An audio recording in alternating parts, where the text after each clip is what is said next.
Captain Jake Martinez stepped off the transport shuttle onto the gleaming metal platform of Station Prime, humanity's first diplomatic outpost in the Andromeda sector. The artificial gravity settled his stomach as he adjusted to the alien architecture surrounding him. Crystalline spires twisted upward like frozen lightning, while bioluminescent panels pulsed with rhythmic patterns that hurt his eyes to follow directly. Ambassador Lisa Chen had briefed him during the 3-week journey about the Vorth Empire, a civilization spanning 12 star systems with technology centuries ahead of Earth's fumbling attempts at faster-than-light travel. They had requested this meeting after intercepting human radio signals, though their reasons remained mysteriously vague in all transmissions. "Remember, Captain," Chen had said before they departed, "we're representing all of humanity here. Whatever happens, stay calm and follow diplomatic protocol." Jake now wondered if any protocol could prepare him for what awaited beyond the airlock doors that hissed open with mechanical precision. The corridor beyond stretched impossibly far, its walls lined with hieroglyphic symbols that seemed to shift and change when observed peripherally. Soft chimes echoed from hidden speakers, creating an otherworldly melody that resonated in his chest cavity. 2 escort guards flanked him as they walked, their elongated forms moving with fluid grace despite standing nearly 8 feet tall. Their skin possessed a pearl-like quality that reflected the ambient light in rainbow patterns, and their large, multifaceted eyes tracked his every movement with unblinking attention. Neither spoke, communicating instead through subtle gesture and posture changes that Jake couldn't interpret. The throne room doors parted like liquid mercury, revealing a vast chamber with a domed ceiling that displayed swirling galaxies in real-time holographic projection. Hundreds of Vorth nobles lined the walls, their ornate robes rustling as they turned toward the human visitor. At the chamber's center sat an elaborate throne carved from what appeared to be a single massive crystal, refracting light into countless dancing rainbows across the polished floor.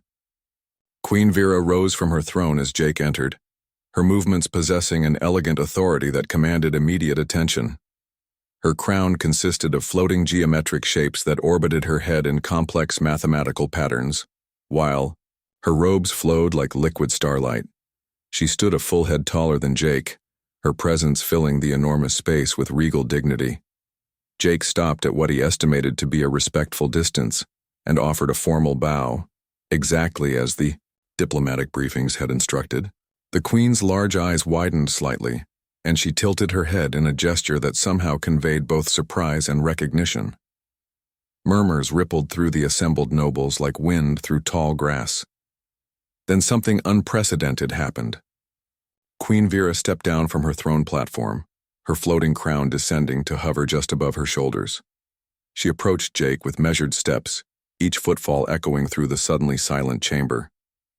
When she reached him, she slowly lowered herself to one knee, bowing her head in a gesture of profound respect that sent shockwaves through the assembled court. Jake stared in bewilderment as hundreds of Vorth nobles immediately followed their Queen's example, dropping to their knees in perfect synchronization. The sound echoed like thunder through the crystalline chamber. He looked around desperately, searching for some clue about what protocol demanded in this situation. Nothing, in his diplomatic training, had prepared him for an alien monarch kneeling before a human captain. "Your Majesty," Jake began hesitantly, his voice carrying further than expected in the acoustic perfection of the chamber. "Please, there's no need for such formality. I'm honored by your welcome, but surely—" Queen Vera raised her head, her multifaceted eyes reflecting Jake's image dozens of times over. When she spoke, her voice carried musical undertones that seemed to harmonize with itself. "Forgive us, Herald of the Infinite. We did not recognize the signs until you stood before us. The prophecy spoke of your coming, but we had grown to doubt their truth across the long centuries." Jake's confusion deepened as he processed her words.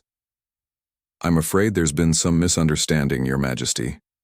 I'm Captain Jake Martinez, of the Earth Defense Force, here as part of a diplomatic mission to establish peaceful relations between our species. I don't know anything about prophecies or heralds." The Queen rose gracefully to her feet, gesturing for her subjects to do likewise. The Watchers of the Deep spoke of a people who would emerge from the third spiral arm, beings of flesh who carried the spark of creation itself. They would appear modest and unaware of their nature, but their very presence would resonate with the fundamental frequencies of existence. She moved to a wall display that activated at her approach, showing star charts and mathematical equations that hurt Jake's head to contemplate. Your species' radio transmissions were not random noise, Harold. They contained harmonic patterns that match the theoretical resonance frequencies our scientists have spent millennia trying to calculate. Patterns that should be impossible for any natural evolution to produce. Jake shook his head slowly. I think you're overestimating us, Your Majesty. Humans are barely capable of traveling between star systems. We're not some cosmic force or prophesied race. We're just people trying to find our place in a universe much larger than we initially realized. Queen Vera's expression shifted to something resembling gentle amusement. The Watchers warned us that the heralds would not understand their own significance. They described beings who would view themselves as ordinary while unconsciously reshaping reality through their mere existence. Your species' expansion rate, technological development, and the mathematical harmony of your communications all confirm the ancient predictions. She gestured toward another display showing Earth's solar system.